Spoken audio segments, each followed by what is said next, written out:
어, 우리가 복음서를 보면 여러 가지 이적들이 일어납니다. 오늘 말씀에서는 두 가지의 이적이 일어납니다. 근데 이 이적 가운데 우리가 봐야 될 게 두 가지가 있어요. 우리 성경은 어, 종교개혁자 칼빈이 우리에게 성경은 두 가지를 말씀하여 준다고 이야기합니다. 하나님이 어떠한 분이신가를 알려주고 또 하나는 우리가 어떠한 자인가를 알려줍니다. 예수님께서 여러 가지 이적과 기적을 행하시는 것을 통해서 우리가 발견해야 될 것은 무엇일까요? 예수님이 어떠한 분인가를 우리는 알아야 됩니다. 발견해야 됩니다. 그분을 만나야 됩니다. 단순히 지식적으로 아는 것이 아니라 그분을 주로 믿고 영접하고 따라야 합니다. 오늘 우리가 앞에 그 6장에서 제자와 제자도에 대해서 말씀하여 주셨는데요. 제자는 어떠한 사람입니까? 예수님이 누구인지를 알기 때문에 따르는 사람입니다. 믿는 사람입니다. 오늘 말씀에도 두 가지 이적을 통해서 예수님께서 자신이 어떠한 분인가를 알려주세요. 그리고 또 우리에게 무엇을 요구하실까요? 우리가 제자로서 예수님을 믿고 따를 것을 요구하십니다. 오늘 그 7장 1절 말씀을 보게 되면 예수님께서 모든 말씀을 마치신 후에 가버나움으로 들어가셨다고 말씀합니다. 이 제자도에 대한 말씀을 마치시고 난 다음에 가버나움으로 예수님께서 들어가신 거죠. 평지에서 말씀하시고 가버나움으로 들어가셨어요. 이 가버나움이라고 하는 그러한 동네는 여기 이 지역을 보게 되면 어떠한 장소가 있냐면 로마의 수경지가 있었습니다. 로마 군사들이 머물렀던 그러한 지역이 나오는 것을 볼 수 있는데 이곳에 오늘 말씀에 보면 누가 있었다고 얘기하냐면 한 백부장이 있었다고 얘기합니다. 한 백부장. 백부장의 사랑하는 종이 병들어 죽게 되었더니 이 백부장이라고 하는 사람은 로마의 그러한 군인으로서 100명의 군인을 다스릴 수 있는 그러한 어, 군인을 이렇게 통치하고 또한 다스리는 그러한 사람입니다. 오늘날로 따지게 되면 대위 정도 한 그 정도의 사람이라고 할 수 있겠죠. 이 백부장이 자신의 종이 사랑하는 종이 병들었어요. 그러자 그거 어떻게 합니까? 예수의 소문을 듣고 유대 장로와 몇 사람들 예수님께 보냅니다. 근데 이게 참 보게 되면 이게 쉽지 않은 일입니다. 이방인이 그 유대인의 장로들에게 도움을 청하여서 사람을 보내는 것도 쉽지 않거니와 또한 유대인 장로들이 또 이 백부장이라고 해서 이야기를 듣고 움직이는 것도 쉽지 않습니다. 왜냐하면 이 사람들, 유대인이라고 하는 사람들은 이방인을 탐탁치 않게 여겼기 때문이에요. 둘 다 사실 이렇게 같이 관계를 맺고 이렇게 교류하며 더군다나 이 유대인의 장로들이 예수님께 온다라고 하는 것은 보통 그러한 관계가 아니라는 것이죠. 어떻게 이러한 일이 있을 수 있을까요? 오늘 그 5절 말씀에 4절과 5절 말씀에 보게 되면 이 백부장이 이스라엘 민족을 사랑하고 또한 회당을 지었다라고 이야기합니다. 로마의 백부장이 이스라엘의 회당을 지었습니다. 그러니까 이 유대의 장로들이 어떻습니까? 이 사람이 유대인의 백부장이 자신의 민족에 대해서 잘하는 것을 알기 때문에 간절히 구하는 것입니다. 이 사람의 그 청을 들어주는 것이 합당합니다 하고 예수님께 와서 도움을 요청하죠. 그러나 이렇게 청하는 이 유대인의 장로들 또한 이렇게 행동하는 백부장은 무엇 때문에 이 백부장은 왜 이렇게 하였을까요? 단순히 사이가 좋기 위해서만은 아니죠. 하나님을 경외한다라는 것이 바로 여기에 드러나고 있는 것입니다. 그가 그 유대교에 귀의하였는지 알 수는 없습니다만 그러나 그가 하나님을 경외하는 신앙을 가지고 유대인들을 사랑하며 또한 회당을 짓는 일들을 하였다라는 거죠. 진실로 다 이렇게 했기 때문에 또 유대인의 장로들도 이렇게 도움을 주기 위하여서 예수님께 나와왔던 겁니다. 그런데 오늘 말씀을 보게 되면요. 이 이야기를 듣고 나서 예수님께서는 이 백부장의 집이 멀지 아니하여서 이 백부장에게 가게 되는데 이 백부장은 이 유대인의 장로들만 와서 도움을 청하게 하는 것이 아니라 우리 6절 말씀에 보게 되면 백부장의 벗들도 와서 예수님께 도움을 청한다라고 이야기합니다. 두 번씩이나 와서 도움을 청하는 것이죠. 백부장의 벗들을 보내었습니다. 뭐 이렇게 두 번씩이나 왔다라고 하게 되면 이 백부장의 벗들이 와서 보통 이야기하는 것은 무엇으로 생각할 수 있을까요? 자신의 그러한 종이 목숨이 경각에 달렸으니까 빨리 와서 고쳐주십시오. 이렇게 말하는 게 이 백부장의 요구가 아니겠습니까? 빨리 그 도움을 요청하기 위해서 예수님께 긴급하게 도움을 요청하기 위해서 도움을 그 사람을 보내는 게 당연하다라고 생각할지 모르겠는데 오늘 말씀은 그렇지 않습니다. 오늘 6절 뒤에 말씀을 보게 되면 이 백부장이 이 벗들을 통해서 말하는 것이 있어요. 뭐라고 이야기합니까? 주여 수고하지 마옵소서. 내 집에 들어오심을 나는 감당하지 못하겠나이다.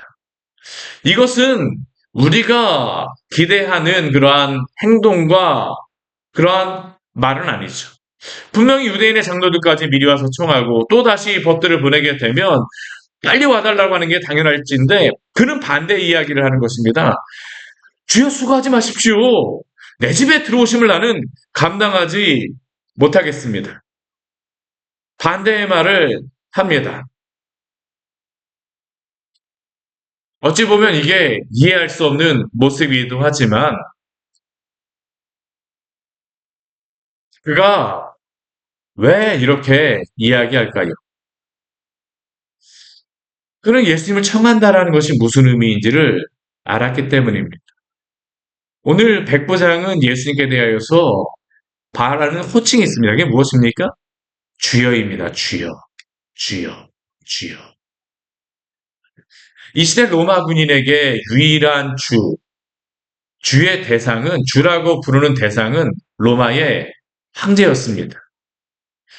로마의 황제 숭배를 강요하던 시기, 특히 로마 군인에게 로마 황제만이 그들의 주임을 그들은 고백하였었습니다. 그런데 오늘 백부장은 보내는 사람들을 통하여서 주여 수고하지 마옵소서라고 그는 고백합니다. 자신이 지배 민족의 로마의 백부장임에도 불구하고 피지배 민족의 한 사람인 예수님을 향하여서 주라고 고백합니다. 그는 놀랍게도 예수님을 자신의 주로서 자신의 머리를 조아리는 대상으로서 고백하고 있는 겁니다. 왜 그렇겠습니까? 그것은 그가 예수님에 대하여 근본적인 변화된 마음을 갖고 예수님을 맞이하기 때문입니다. 예수님이 누구인가를 알았기 때문이죠. 예수님이 자신의 집에 들어오심을 감당하지 못하겠나이다라는 고백이 바로 그 고백입니다.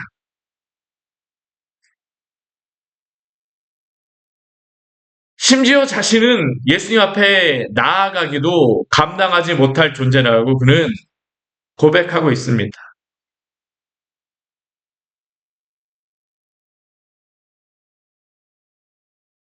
그러므로 내가 주께 나아가기도 감당하지 못할 줄을 알았나이다.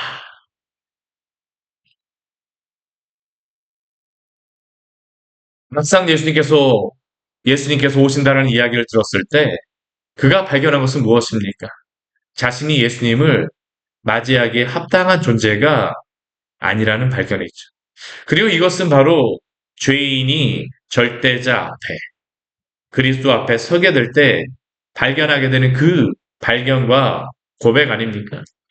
이사야 선지자가 하나님 앞에 섰을 때 자신의 입술이 부정하다라고 고백하고 예레미야는 자신을 아이라고 말할 수밖에 없었던 그 고백과 같이 오늘 백부장은 예수님의 그 절대적인 존재 앞에서 자신의 모습을 보며 자신의 죄악됨을 보며 자신이 아무리 세상적으로는 로마의 백부장이라 할지라도 예수님을 만나고 구원받기 합당하지 않다.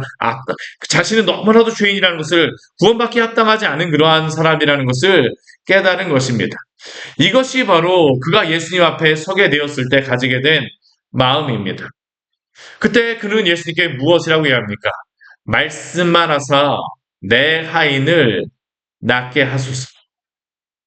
그는 자신의 죄됨과 연약함을 보지만 또한 예수 그리스도만이 주인이시며 또한 그 모든 것들을 하실 수 있는 분이라는 것을 믿기에 그는 어떻게 합니까? 말씀만 하여 주십시오라고 그는 예수님께 또한 청하는 것입니다. 참된 믿음의 모습을 보이는 것이죠. 그리고 이러한 백부장을 향하여서 오늘 예수님께서는 놀라운 그러한 그 말씀을 그에게 주십니다. 오늘 9절 말씀 한번 보십시오.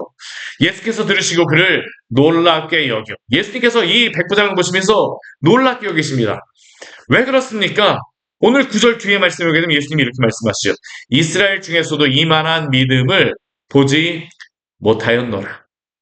이스라엘 가운데서도 이만한 믿음이 없었다라는 겁니다. 이 백부장과 같은 믿음, 자신의 죄됨을 알고 그리스도를 주로 고백하며 믿음으로 나아오는 그러한 사람이 이스라엘 중에서도 예수님이 보지 못하였다는 겁니다. 그리고 이 백부장의 믿음은 예수님의 제자 참된 성도는 혈통이나 어떠한 그 육신적인 그런 것으로 이루어지는 것이 아니라 바로 믿음으로 이루어진다는 것을 우리에게 말씀하고 있습니다. 그리고 이러한 첫 번째 고백을 한 사람이라고 누가복음에서 우리에게 전하고 있죠. 이 말씀은 우리에게 다른 것을 알려주는 것이 아닙니다. 예수님께 나와서 믿게 된 제자들, 성도들은 바로 이러한 믿음을 가지고 있는 자들이라는 겁니다. 우리가 앞에서 예수님께서 무엇에 대해서 말씀하십니까? 제자의 특징이 주여 주여 하는 자가 아니라 예수님을 믿고 따르고 행하는 자라는 것을 우리가 보았었는데 이 백부장이야말로 그러한 제자로서의 참된 믿음을 우리에게 가지고 있다는 것을 우리에게 보여줍니다. 그는 예수님을 믿었기에 그의 삶에서 참된 열매가 나타나고 있습니다. 예수를 주로 믿고 고백하며 따르는 겁니다. 실제로 예수님을 믿고 주로 맞이한 것입니다. 이미 예수님은 자신을 계시하고 보여주셨는데 우리는 그렇다면 어떠한 믿음을 예수님께 가지고 있습니까? 우리가 가지고 있는 그러한 지식 정도로만 우리가 예수님을 믿고 순종하고 있습니까? 믿음은 항상 입술의 고백뿐만 아니라 삶의 순종과 또한 아름다운 열매를, 믿음의 열매를 산출함을 우리는 기억해야 합니다. 그러면 예수님을 만나게 되면 어떤 일이 벌어질까요? 오늘 뒤에 말씀해 보게 되면 정말로 놀라운 이 백부장의 믿음에 대한 말씀을 보여주고 나서 우리에게 놀라운 한 가지의 일이 나타나게 되죠. 이렇게 백부장이 고백하였던 예수님은 어떠한 분이십니까? 생명의 주가 된다는 것을 우리에게 분명히 보여줍니다. 오늘 11절 말씀 보십시오. 그 후에 예수님께서 나인이라는 성으로 가십니다. 이 나인성은 이스라엘 평야의 모래산 주변에 있는 마을로 가버나움에서 30km 이상 떨어진 그러한 마을입니다. 그리고 그 마을로 예수님은 제자들과 많은 무리들과 함께 동행하셔서 가셨습니다. 이 지역은 갈릴리 호수 주변이 아니라 그 주변 갈릴리 전 지역을 다니시면서 예수님이 복음을 전했다는 것을 알려주고 있죠. 30km를 떨어져서 예수님께서 가셨습니다. 그런데 어떤 일이 벌어지게 됩니까? 예수님께서는 한 무리를 만나게 되시죠. 그 무리는 어떠한 무리입니까? 장례의 행렬이었습니다. 오늘 12절 말씀을 보게 되면 한 죽은 자를 메고 나오니. 이 죽은 자는 어떠한 사람이었을까요? 우리 12절 말씀에 보게 되면 독자요. 또한 그 어머니는 과부라고 이야기합니다. 이 여인에게, 이 나인성의 여인에게 이 아들은 하나밖에 없는 아들이요. 너무나도 소중한 그러한 생명이었다라는 것이죠. 그런데 오늘 말씀을 보게 되면 이러한 그 아들이 죽었을 때 얼마나 슬픈 그러한 그 일들이 이 안에 있었겠습니까? 하나밖에 없는 아들을 죽고 나서 이 여인 같은 경우는 과부로 지내야 되기 때문에 삶에 아무런 소망도 없는 겁니다.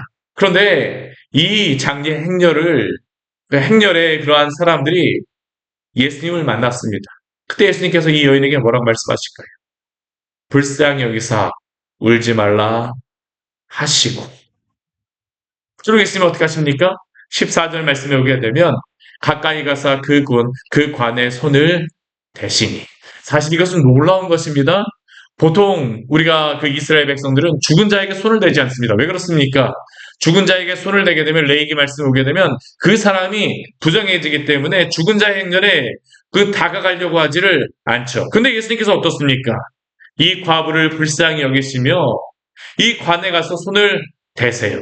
그런데 이러한 손을 내시면서 예수님께서 뭐라고 말씀하세요? 청년아 내게 말하노니 일어나라. 그리고 이 청년은 살아나게 되어집니다. 예수님께서 부정하게 되어주신 것이 아니라 오히려 이 청년을 살리시는 것이죠. 이것은 어떠한 것을 우리에게 보여줍니까? 죽음의 행렬이 예수 그리스도를 만나게 되면 생명의 행렬로 바뀜을 우리에게 말씀하고 있습니다. 사랑하는 성도 여러분, 어떻게 해야지 생명을 얻을 수 있습니까? 주 예수 그리스도를 만나야지만, 믿어야지만 생명을 얻을 수 있음은 오늘 말씀은 우리에게 분명히 전하고 있는 것이죠. 아무리 죽음의 행렬이라 할지라도 예수 그리스도를 만나게 되면 그 행렬은 생명의 행렬이 되어집니다. 이게 바로 우리가 예수 그리스도를 만나야 되는 이유입니다. 근데 오늘 말씀을 보게 되면 우리가 또 다른 한 가지 중요한 것을 보여주고 있죠. 예수 그리스도를 만난다라고 하는 것은 우리에게 어떤 의미가 있습니까? 예수님이 어떠한 분이십니까? 하나님의 하나밖에 없는 유일한 독생자이죠. 그러나 그 예수 그리스도가 십자가에 죽으시고 부활하심으로 말미암아 그를 믿는 모든 자들은 생명을 얻게 되는 줄 믿으시기를 바랍니다. 이 나인성의 과부는 죽고 끝나게 되어지지만 예수 그리스도는 죽으시고 부활하셔서 우리의 죄를 담당하심으로 우리를 오늘도 생명의 길로 이끄실 수 있는 주가 되어주셨습니다. 그렇게 우리 주 예수 그리스도를 믿고 따르시기를 바랍니다. 우리에게 생명을 주는 이름은 그리스도 예수밖에 없습니다. 오늘 백부장의 믿음과 같이 오늘 말씀을 통하여서 우리에게 예수 그리스도가 누구인가를 알려주셨으니 예수를 주로 믿고 그리스도로 고백하며 믿음으로 영접하고 주를 따르는 귀한 제자로 살아가시기를 축원합니다. 같이 기도하도록 하겠습니다. 하나님 아버지 오늘 말씀을 통하여서 우리에게 귀한 은혜를 주니 감사를 드립니다.